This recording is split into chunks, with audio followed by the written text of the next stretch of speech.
दोस्तों आज मैं आपके लिए खुशखबरी लेके आया हूं। जैसा कि आप जानते हैं कि नया पाकिस्तान हाउसिंग प्रोग्राम के हवाले से बेशुमार वीडियोस में आपके साथ शेयर कर चुका हूं। उसमें मीजान बैंक, यूबीएल बैंक, अखवत बैंक, उसके अलावा आपका स्टेट बैंक की पॉलिसी और क्वेश्चन आंसर का भी एक सेशन हम कर चुके हैं। उसमें भरपूर डिटेल्स थी, आप सबने उसको पसंद किया, लाखों लोगों ने देखा, सवाल किए, सबके जवाब मैंने दिए। तो उसी को कंटिन्यू करते हुए जब भी इससे रिलेटेड कोई भी अपडेट आएगी मैं आपके साथ जरूर शेयर करूंगा ताकि आपको उसका भरपूर फायदा हो सके। तो दोस्तों स्टेट बैंक ने 25 मार्च 2021 को एक सर्कुलर इशू किया है जिसमें गवर्नमेंट ने यह ऐलान किया है कि एक मार्कअप सब्सिडी स्कीम लेके आए हैं वो इस हाउसिंग फाइनेंस प्रोग्राम के हवाले से, जिसमें और नई नई चीजें हैं और मजीद पब्लिक को इससे फायदा होगा। ये स्टेट बैंक का वो सर्कुलर है जो मेरे हाथ में है और अब मैं इसके अंदर जो भी ऑथेंटिक सारी इंफॉर्मेशन है आपके साथ शेयर करूंगा। बिल्कुल सुकून के साथ इसको सुने, समझें, दूसरों के साथ शेयर करें और हां, चैनल को सब्सक्राइब करना मत भूलिएगा और दूसरों के साथ शेयर करना भी मत भूलिएगा। तो चलिए इसको स्टार्ट करते हैं। दोस्तों ये जो एक स्कीम है इसका इन्होंने नाम रखा है government markup subsidy scheme for housing finance. इसका मतलब यह है कि जो इसके ऊपर प्रॉफिट रेट है या इंटरेस्ट रेट है, जो मार्कअप है, उसमें सब्सिडी दे रही है गवर्नमेंट, यानी कि उसको मजीद कम कर देगी और अपने जिम्मे ले लेगी उस जिम्मेदारी को। अच्छा, अब मैं इसकी जो मेन चीजें हैं आपको वो बताता हूं। सबसे पहले बात करते हैं कि कौन कौन एलिजिबल है, कौन कौन इस स्कीम के को लेने के काबिल है।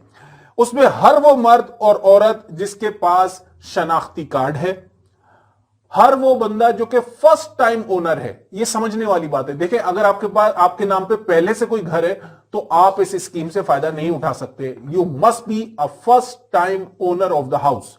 अच्छा, तीसरी बात है, कोई भी इंडिविजुअल जो है वो इस हाउसिंग फाइनेंस की जो फैसिलिटी है ये सिर्फ एक दफा उससे फायदा उठा सकता है। ऐसा नहीं है कि मैं एक बैंक से भी ले लूं और फिर दूसरे बैंक से भी जाके ले लूं।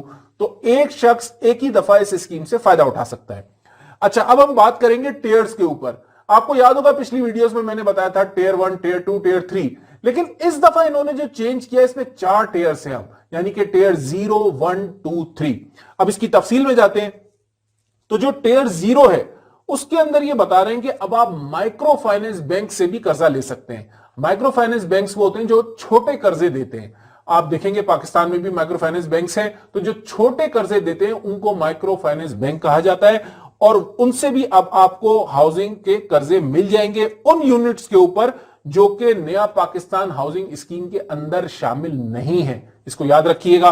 टीयर 0 में एक बता रहे हैं कि नॉन NAPHDA प्रोजेक्ट्स, ठीक है ना, उसके अंदर, यानी कि जो नया पाकिस्तान हाउसिंग स्कीम के अंदर नहीं आते वो तमाम घर माइक्रो फाइनेंस बैंक के थ्रू आप उससे कर्जा ले सकेंगे टीयर 0 में। अच्छा, टीयर 1 की बात करें तो वो तमाम बैंक्स में अवेलेबल है, ठीक है। वो आपको नया पाकिस्तान हाउसिंग प्रोजेक्ट के अंडर जो घर आते हैं उसके अंदर ये शामिल है टीयर 1।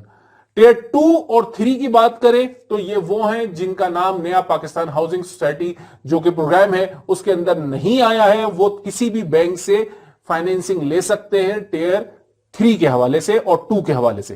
तो यानी कि टीयर 0 वो हो गया जो माइक्रो फाइनेंस से आप लेंगे। नया पाकिस्तान हाउसिंग सोसाइटी का इससे कोई ताल्लुक नहीं है घरों का जिसमें नाम आया हो।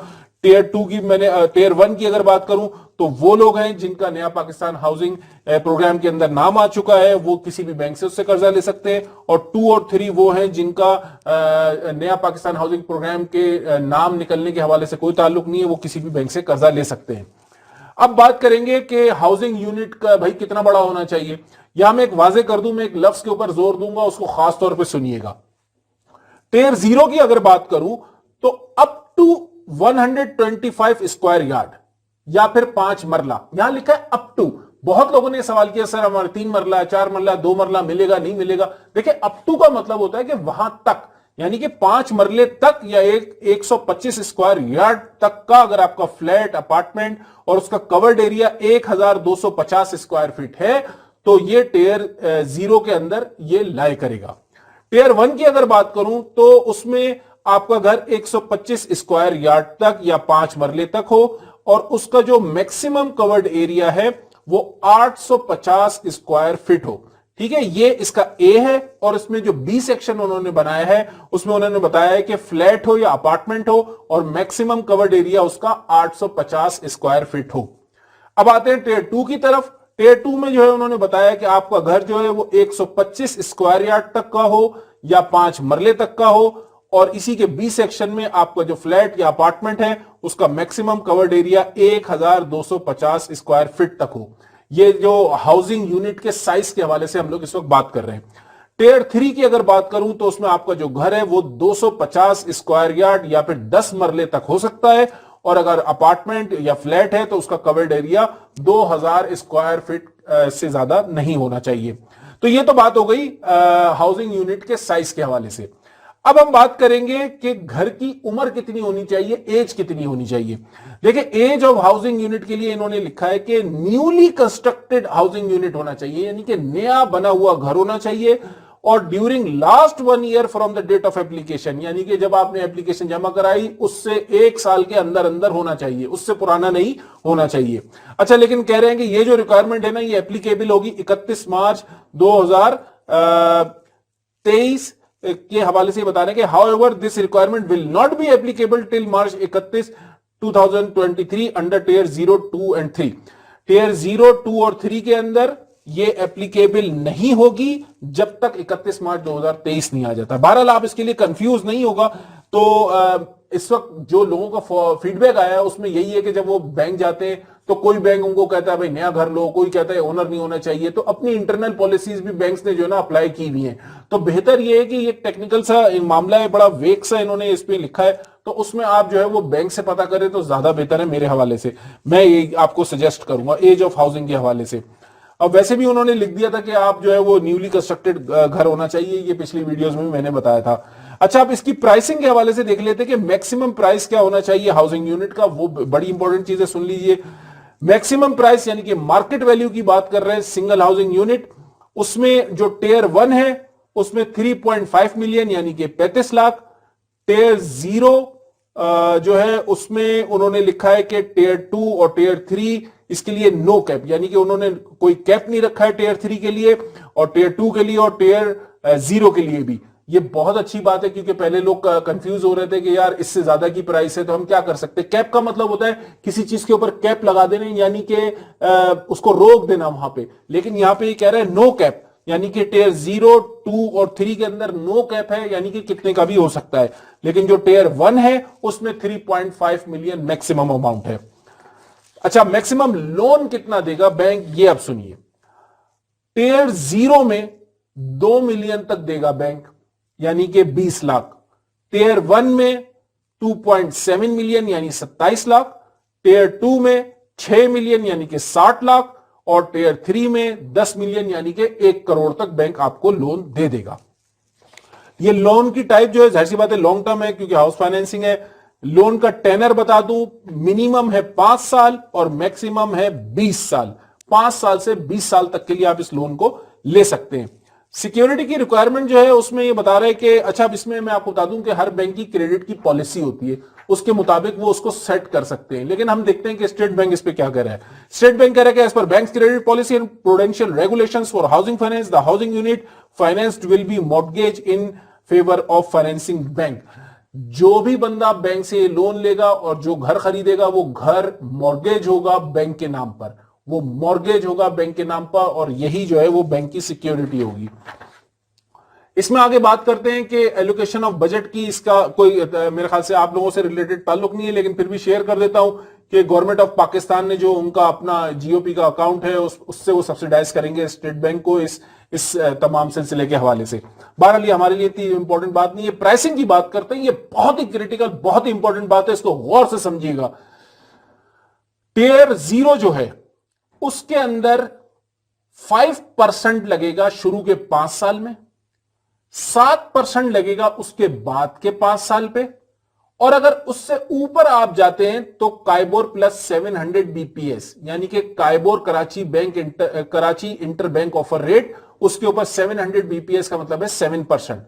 अगर हम ये काइबोर देखें तो 7 से 8% के दरमियान आजकल है, लेकिन बाद में कितना होगा किसी को नहीं पता 10 साल के बाद। तो शुरू के 5 साल 5%, उसके बाद 7%, उसके बाद काइबोर प्लस 700 बीपीएस। टियर 1 की बात करूं तो सिर्फ 3% है शुरू के 5 साल में, उसके अगले 5 साल में 5% है, और 10 साल के बाद यानी कि इन दोनों 5-5 साल को मिला लूं तो उनके बाद काइबोर प्लस 250 बीपीएस यानी कि काइबोर प्लस 2.5%। टियर 2 की बात की जाए तो उसमें 5% है शुरू के 5 साल में, 7% है उसके बाद के 5 साल में, और उसके बाद काइबोर प्लस 400 बीपीएस। ठीक है, ये स्प्रेड जो है वो चेंज भी हो सकता है, इन्होंने मेंशन किया है। और टियर 3 की अगर बात करूं तो शुरू के 5 साल में 7% और उसके बाद के 5 साल में 9%, और उसके बाद के जो साल होंगे उसमें काइबोर प्लस 400 बीपीएस। अच्छा, यहां पे ये बात करेंगे, देखें ये तो इन्होंने बता दिया ना कि देखें शुरू के जो 5 साल है उसकी फिक्स इन्होंने आपको एक रेट बताया, फिर उसके बाद के 5 साल की भी फिक्स रेट बताया, लेकिन ये 10 साल गुजरने के बाद के जो 10 साल हैं उसमें काइबोर प्लस इन्होंने जो है उसके साथ स्प्रेड लगा दी। ये स्प्रेड है, यानी कि Karachi inter bank offer rate उस वक्त जो भी होगा उसमें वो ऐड कर देंगे जो इन्होंने परसेंटेज एक आपको बताइए बीपीएस में। ठीक है, अब अगर इसकी एग्जीक्यूटिंग एजेंसीज कौन कौन सी होंगी, तमाम कमर्शियल बैंक्स, तमाम इस्लामिक बैंक्स, तमाम माइक्रो फाइनेंस बैंक्स और हाउस बिल्डिंग फाइनेंस कंपनी, ये सब जो है वो आप इन सब जगहों से इस लोन को अप्लाई कर सकते हैं। एप्लीकेशन फॉर्म जो है वो सिंपल उन्होंने बता दिया है कि एप्लीकेशन आप भरें और जमा करा दें, 30 दिन के अंदर अंदर जो है ना उसका रिजल्ट आपको मिलना चाहिए। अच्छा, और उसके अलावा जो मेन चीजें हैं मैं कोशिश कर रहा हूं आपके साथ इसमें से शेयर कर दूं। अच्छा जी, अब यहां पे एक चीज मैं आपको और बता दूं, क्योंकि पिछली तमाम वीडियोस में लोगों ने कंप्लेन करी बैंक वाले अच्छा रवैया नहीं कर रहे और बैंक वाले सही से जवाब नहीं दे रहे और ये मुश्किल हो रही है वो मुश्किल हो रही है। तो याद रखें, स्टेट बैंक के जो पोर्टल है उसके ऊपर अभी आपको स्क्रीन पे ये एक मैं लिंक दिखा रहा हूं, इस लिंक पे आप जा सकते हैं और वहां जाके अपनी कंप्लेन को लॉन्च कर सकते हैं। खास तौर पे इस नया पाकिस्तान हाउसिंग स्कीम के हवाले से, हाउसिंग फाइनेंस के हवाले से ये बनाया गया है, इस पे आप अपनी कंप्लेन लॉन्च कर सकते हैं। और अगर वहां पे सिस्टम में कोई मसला आ रहा है तो करीबी स्टेट बैंक के दफ्तर जाएं, वहां पे खास तौर पे एक उन्होंने विंडो बनाई है जो कि सिर्फ इस स्कीम की कंप्लेन्स को अपने पास नोट कर रही है, तो वहां जाके आप कंप्लेन कर सकते हैं और इंशाल्लाह आपको स्टेट बैंक जल्द अज जल्द इसके बारे में जवाब भी देगा। तो दोस्तों, ये वो थी बिल्कुल अपडेट इंफॉर्मेशन इस स्कीम के हवाले से जो मैंने आपके साथ शेयर करी, और आप लोग लाजमी इसको दूसरों के साथ शेयर भी करेगा ताकि किसी का फायदा हो सके। अस्सलाम वालेकुम।